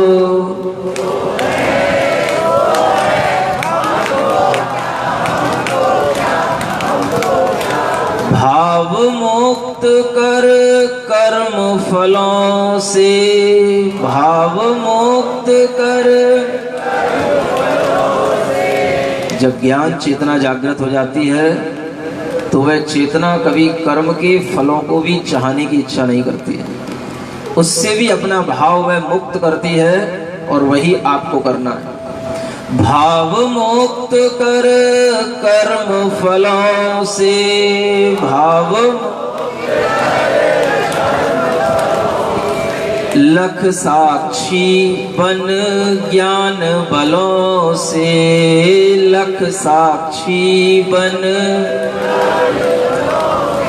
चेतन का परिणाम नहीं जो, चेतन का उन भावों से क्या, जो हो सो हो, जो है सो है, हमको क्या, हमको क्या, हमको क्या, जो हो।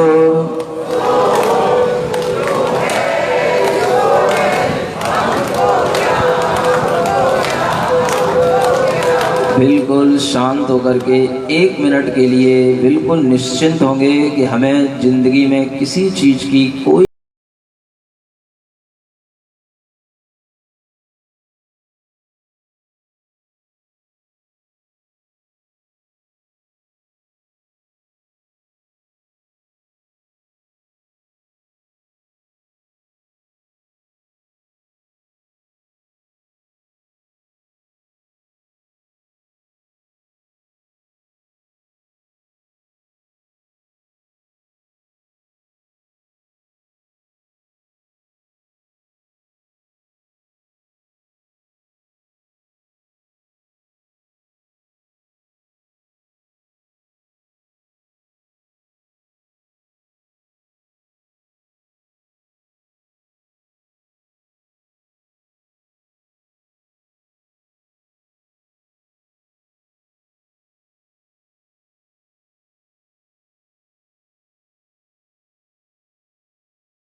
एक की जगह 2 मिनट आपको बैठा दिया,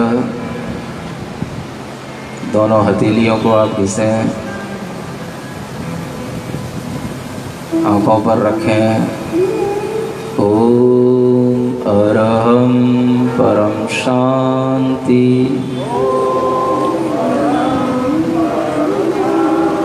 अपनी हथेलियों की शक्ति से अपने पूरे शरीर को स्पर्श करें। जहाँ आपको दर्द होता है वहाँ उस हथेलियों को रखें। जहाँ रोग हो, पीड़ा हो, वहाँ उन हथेलियों को रखें। इस मंत्र का स्मरण करते हुए ओम अरहम परम शांति, ओम अरहम परम शांति। और बाकी की सभी ऊर्जा अपने से दूर विश्व कल्याण के लिए प्रवाहित कर दें। अपनी ऊर्जा को विश्व कल्याण के लिए प्रवाहित कर दें। ओम अरहम परम शांति। अंत में यह भाव करें, जहाँ कहीं पर भी दुखी प्राणी, अभाव से व्याकुल प्राणी, चिंताओं में पड़े हुए प्राणी, अस्पतालों में पड़े हुए रोगी, जहाँ कहीं पर भी दुखी पशु पक्षी अपने कष्टों को भोग रहे हैं, हे भगवान एक क्षण के लिए उनकी आत्मा को शांति मिले और वह शांति उनके अंदर निरंतर बढ़ती चली जाए, बढ़ती चली जाए, बढ़ती चली जाए। बोलो महावीर भगवान की।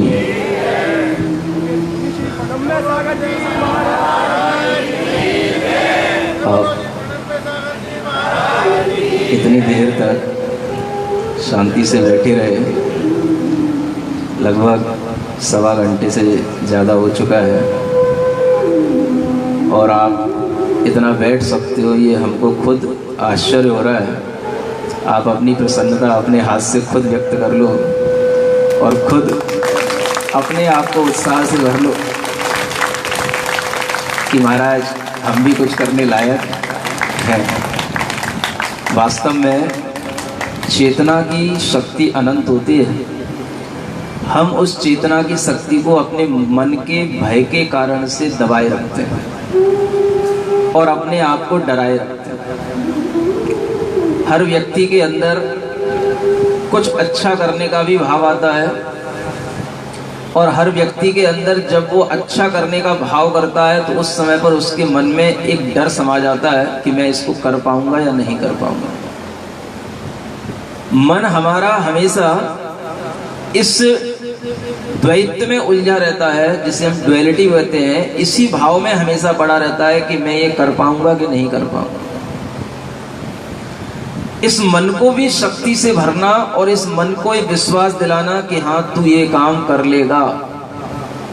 समझ में आ रहा है? ये काम किसी मोटिवेटर का नहीं होता है, ये काम हर एक आत्मा का स्वयं का होता है, और हर आत्मा अपना सेल्फ मोटिवेटर बनना चाहिए। क्या समझ रहे हो? हम हमेशा दूसरों से चलते हैं, अपने आप से स्व संचालित नहीं हो पाते हैं। इसलिए अपने आप को स्वयं मोटिवेट करने के लिए अपने आप को हमेशा जब भी लगे कि हमारी एनर्जी कम हो रही है, हमारा मन आज अच्छा नहीं लग रहा है, आज मैं थोड़ा सा परेशान हूँ, आज मेरी बात कोई समझ नहीं रहा है, आज मैं जो चाह रहा था वो मुझे नहीं मिल रहा है, उस समय पर आपके सामने अनेक प्रकार की चीज़ें होती हैं और आप अपने आप को संभाल नहीं पाते हैं। वह मन आपको केवल संभाल सकता है जो मन आपका इस योग अभ्यास से प्रशिक्षित हुआ। और अगर आपका मन इस तरह के अभ्यास से प्रशिक्षित होता चला जाएगा, आप महसूस करोगे जो दिन गुजर गए वो गुजर गए, लेकिन अब जो दिन आएंगे वो ऐसे आएंगे जिन दिनों में हमें कोई चिंता नहीं होगी, कोई भय नहीं होगा, कोई तनाव नहीं होगा। ऐसे दिन हमारे आएंगे अगर आप इस योग अभ्यास को निरंतर करते जाएंगे। जो दिन गुजर गए, जिन चिंताओं में गुजर गए, उनको छोड़ दो, उनको भूल जाओ। दिन आपके कभी भी अच्छे नहीं आ सकते अगर जब तक आप स्वयं सेल्फ मोटिवेटर नहीं बनेंगे, अपनी चेतना को स्वयं संचालित नहीं करेंगे। आपको दुनिया में कोई भी कितना विश्वास दिला दे, चाहे नरेंद्र मोदी आके कह दे, चाहे अमित शाह आके कह दे, कोई भी कह दे कि आपके दिन अच्छे आने वाले हैं, किसी के कहने से कभी दिन अच्छे नहीं आते। आपसे कोई कितना भी वायदा कर दे, लेकिन कभी भी आपके दिन उनके अकॉर्डिंग कभी अच्छे आ नहीं सकते, और आपके अकॉर्डिंग वो उनके दिन कभी अच्छे हो नहीं सकते। इसलिए हमेशा ये भाव करो कि ये सब चीजें हमें केवल बाहर से किन्हीं ना किन्हीं प्रलोभनों के माध्यम से हमें अच्छा बनाने के लिए प्रेरित करती हैं, लेकिन हम अपने अंदर ऐसी शक्ति बनाएं कि हम बिना किसी प्रलोभन के, बिना किसी इच्छाओं के भी अपने मन को हमेशा अच्छा बना करके रख सकें, और हर दिन ये महसूस करें कि आज का दिन हमारा बिना किसी चिंता के, बिना किसी क्रोध के, बिना किसी दुर्भाव के निकला है। आज का दिन हमारा सबसे अच्छा दिन है, इससे बढ़कर के हमारे लिए और कोई दिन अच्छे आ नहीं सकते। क्या सुन रहे हो? नरेंद्र मोदी तो केवल वादा करके चले गए हैं, समझ में आ रहा है? और जितना उन्होंने परेशान किया, शायद इससे पहले हमें नहीं लगता कोई बिजनेसमैन परेशान हुआ हो। और उन वायदों में आपके लिए अच्छे दिन आने के लिए आप केवल सपने देख रहे हैं, लेकिन हम आपसे कह रहे हैं आप सपने देखना भी बंद करें, आप वर्तमान में जिए, इस भाव से जिए। हमारे साथ जो हो सो हो, जो है सो है, हमें किसी चीज से कोई प्रयोजन नहीं। हमें तो केवल अपने मन को शांत भाव से स्वयं संचालित करना सीखना है। इस तरह से जब आप अपने मन को थोड़ा सा स्वयं अपने ही भावों से संचालित करना सीखेंगे, तो आप कभी भी परेशान नहीं होंगे। आज आप यहाँ बैठे हैं, कर तो आप ही सब रहे थे, हम कुछ नहीं कर रहे थे, सुन रहे हो? क्योंकि हम आपके भीतर घुस नहीं सकते। हम तो आपको केवल एक इंस्ट्रक्शन दे रहे थे, आपको केवल बस गाइडलाइन दे रहे थे कि आप ऐसा करो, ऐसा करो, ऐसा करो। हो सकता है कि उसमें भी आप बेईमानी कर रहे हो। आंख बंद करके महाराज ने बिठा दिया, हम आंख बंद करके बैठ गए, अब महाराज हम आंखें नहीं खोलेंगे, अब करेंगे तो अपने मन की। क्या समझ में आ रहा है? ऐसा तो नहीं कर रहे थे आप? अगर ऐसा करोगे या कर रहे होगे तो आप ही अपने आप को ठग रहे हो। समझ में आ रहा है? आप ही अपना नुकसान खुद कर रहे होगे। और अगर आपने अपने आप को छोड़ दिया हो बिना किसी पूर्वाग्रह के, मैं कुछ जानता हूं कि मैं ऐसा कर चुका हूं, कि मैं तो ये भी कर लेता हूं, मैं तो वो भी कर लेता हूं, ये कुछ नया नहीं है, ये तो मैं ऐसा कर सकता था, वैसा कर सकता था। समझ में आ रहा है?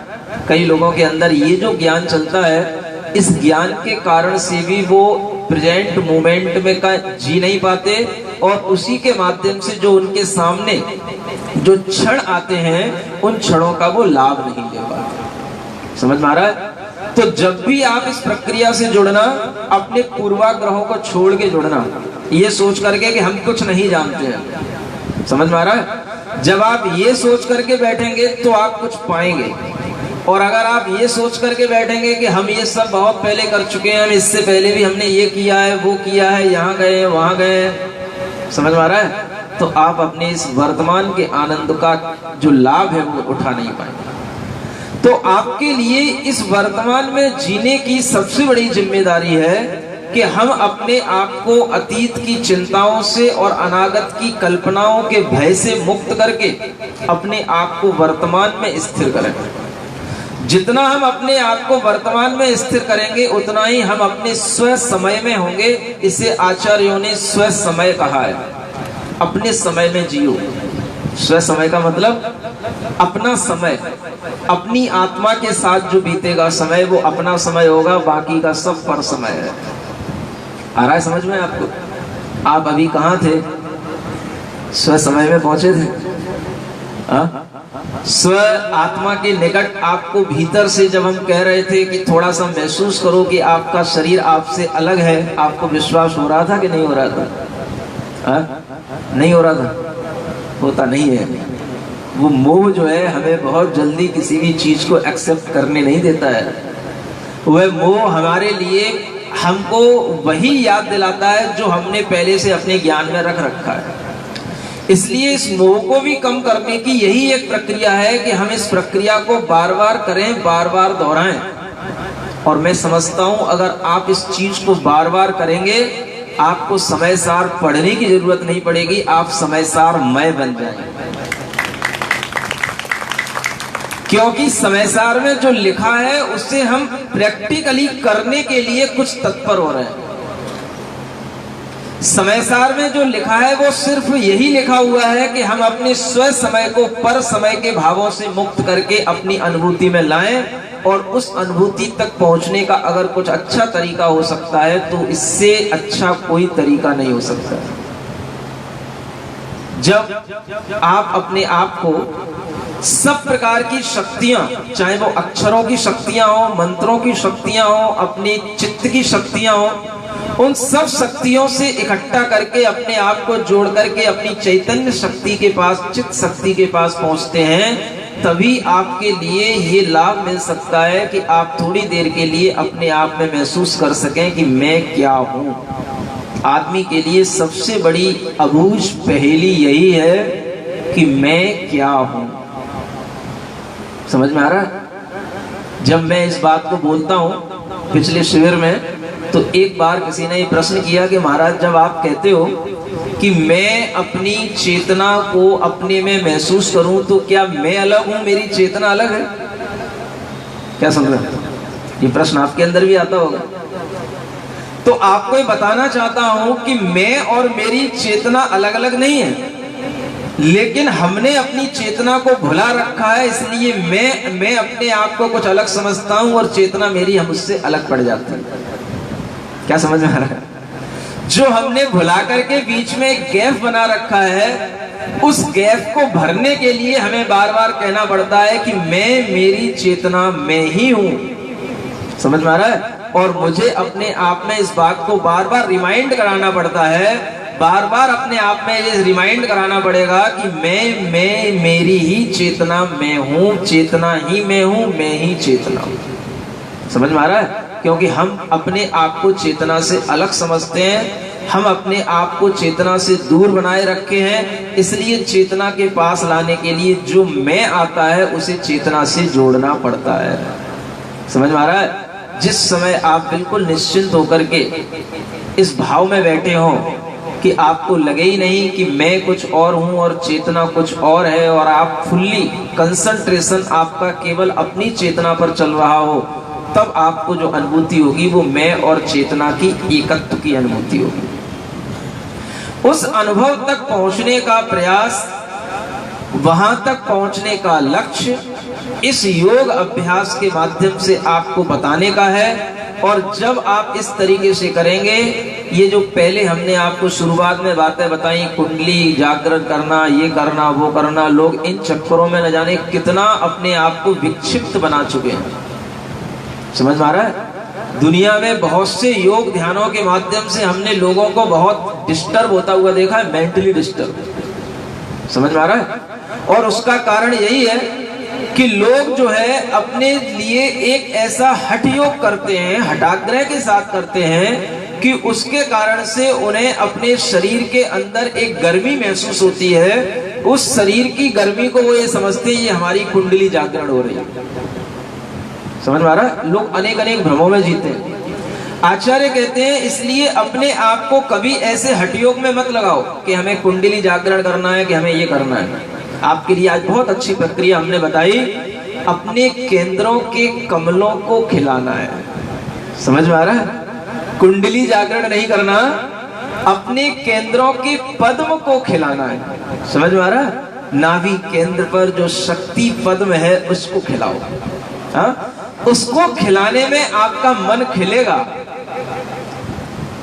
आपके अंदर किसी भी प्रकार का टेंशन नहीं होगा, कोई भी आपके लिए ऐसी भीतर से गर्मी बढ़े ऐसी कोई प्रक्रिया नहीं आएगी, और आप शांत भाव से इन सब प्रक्रियाओं से गुजरेंगे तो यह आपके लिए धीरे धीरे अभ्यास करते करते यह एक योग, सहज योग बन जाता है। सहज योग का मतलब जो सहजता में चल रहा हो, लेकिन वो सहजता तब आएगी जब आप अभ्यास से गुजरेंगे। बिना अभ्यास के कभी भी सहजता आती नहीं। और वह अभ्यास आपके लिए अगर प्रतिदिन होगा तो आप उस अभ्यास को बढ़ता हुआ देखेंगे।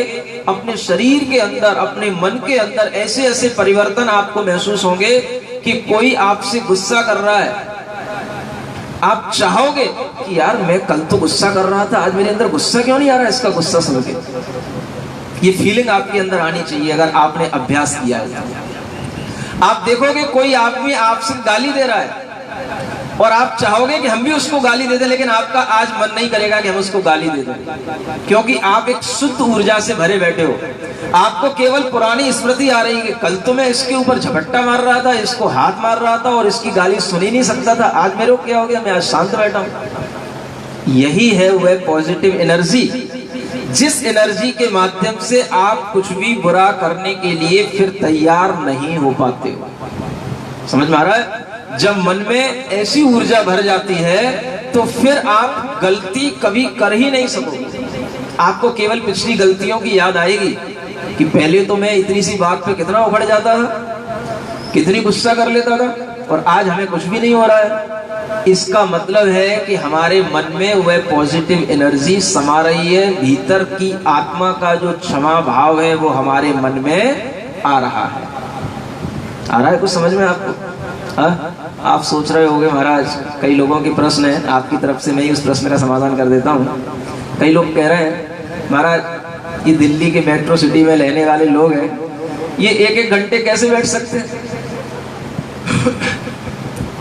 आपके सामने तो बैठ गए, जब कभी बैठ जाना अलग बात है, लेकिन ये रोजाना अभ्यास करना चाहे तो कैसे करें? क्या समझ में आ रहा है? देखो, आपके लिए हर सुविधा को ध्यान में रखते हुए इस प्रक्रिया को बहुत सहज और सरल बनाया गया। समझ में आ रहा है? हमने आपको जो 1 घंटे तक अभी अभ्यास कराया उसमें बहुत कुछ टाइम ध्यान का था, बहुत कुछ टाइम उपदेश का भी हो गया था, और बहुत कुछ टाइम उसमें 5 मुद्राओं का भी हो गया था। समझ में आ रहा है? अब इस टाइम को सब अलग अलग आप जब कट करोगे, क्या समझ में आ रहा है, तो 5 मुद्राओं का टाइम अलग हो जाएगा। उपदेश की आपको जरूरत नहीं है, ध्यान आप एज मिनिमम एज जो आपके लिए अनुकूल लगे उतना आप करके इस प्रक्रिया को कर सकते हो। समझ में आ रहा है? और मिनिमम से मिनिमम भी एक प्रक्रिया एक ऐप के माध्यम से, यहाँ एक IIT का स्टूडेंट बैठा हुआ है, गुड़गांव में रहता है, वो जब से इस अरहम योग से जुड़ा है तब से उसने अपने मन में भाव किया है कि ये वो भी ऐसे ही था पहले, जैसे मैं बता रहा हूँ ना, कहीं कहीं अलग अलग जाता था, कुछ करता था, सोचता था कि मैं कैसे ध्यान करूं, लेकिन जब उससे अरहम योग समझ में आया तो वो समझा कि नहीं, हम ये वास्तव में अपनी चेतना के स्तर तक पहुंचने के लिए इससे अच्छी कोई चीज नहीं हो सकती। तो उसने खुद अपने टेक्नोलॉजी से एक एनिमेशन फिल्म बना करके एक ऐप बनाई है, उसका परिचय वो आपको खुद देगा, वो बताएगा कि वो कैसे आपको उपलब्ध हो सकती है और कितने मिनट की, उसकी थोड़ी सी जानकारी वो देता है।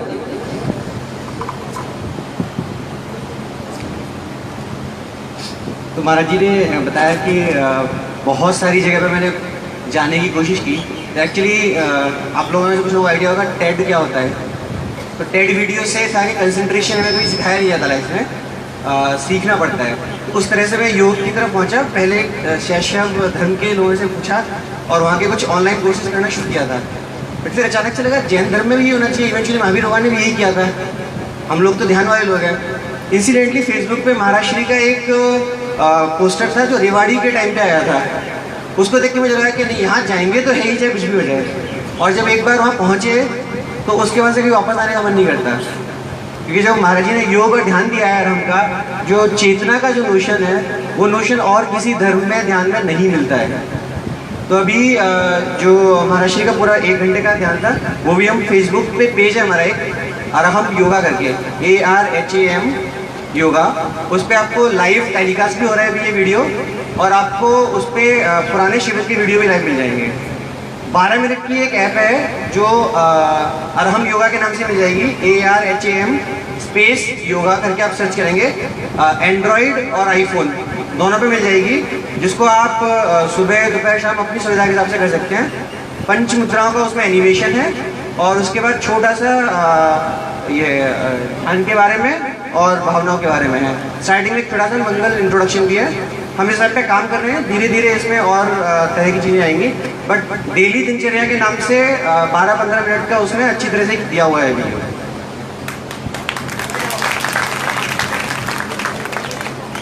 तो इस तरह से आप कम समय में भी ये योग के अभ्यास को कर सकते हैं। अपने बच्चों को भी, चूंकि बच्चों को एनिमेशन फिल्म देखने में अच्छा लगता है, शायद यही सोच के उसने एनिमेशन फिल्म बनाई हो कि बच्चे भी इस फिल्म को देख करके इस ढंग से अभ्यास कर सके हैं, तो उनके लिए भी लाभ मिलेगा। क्योंकि आप बच्चों से ज़्यादा परेशान रहते हैं कि वो पढ़ते नहीं है, उनका कंसंट्रेशन नहीं बढ़ता है, तो उनको इस तरीके से जब अभ्यास कराया जाएगा तो उनके अंदर भी चेंज आएगा और उनका कंसंट्रेशन भी बढ़ेगा। इस तरह से आप कम समय में भी इसको कर सकते हैं।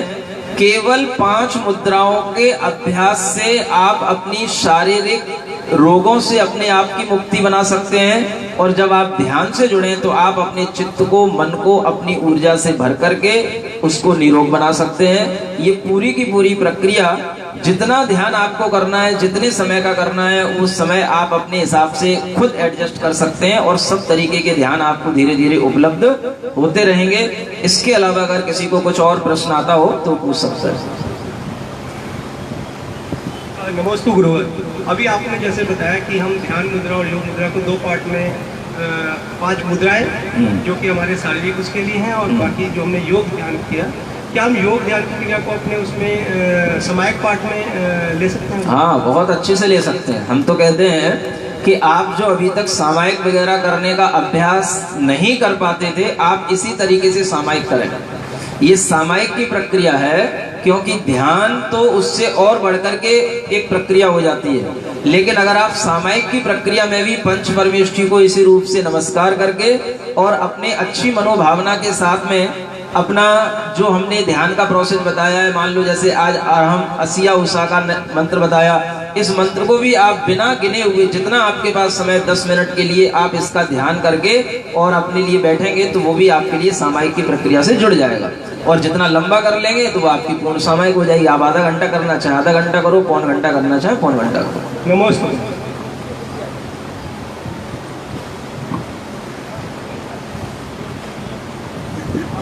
और कोई की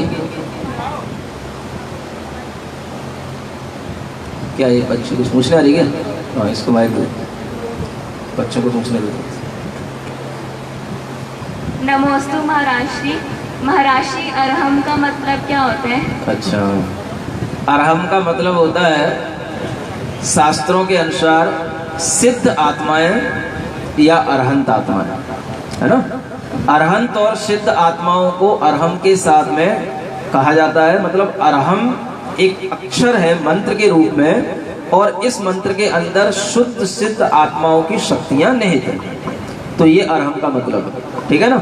मतलब अरहम के माध्यम से हम अरहंत और सिद्ध परमेष्ठियों को याद कर लेते हैं और उनकी शक्तियों को हम ग्रहण कर लेते हैं, ये अरहम हो जाता है। दूसरा, अपने सेंस में अगर हम देखें तो अरहम का मतलब होता है अपनी योग्यता को बढ़ाना, है ना। इसके माध्यम से हम अपनी योग्यता को बढ़ा सकते हैं। ये दोनों सेंस याद रखें। नमोस्तु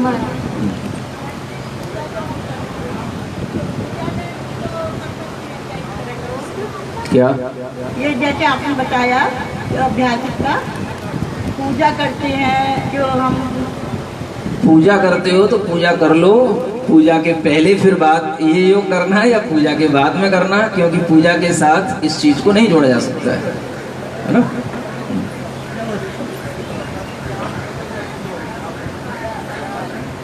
महाराज जी के पाद पर प्रक्षालन के लिए आज मुकेश जैन जी परिवार, पुनीत जी परिवार, ललित जी परिवार, राजीव भाई, विवेक भाई, डॉक्टर SP जैन, राज की जय।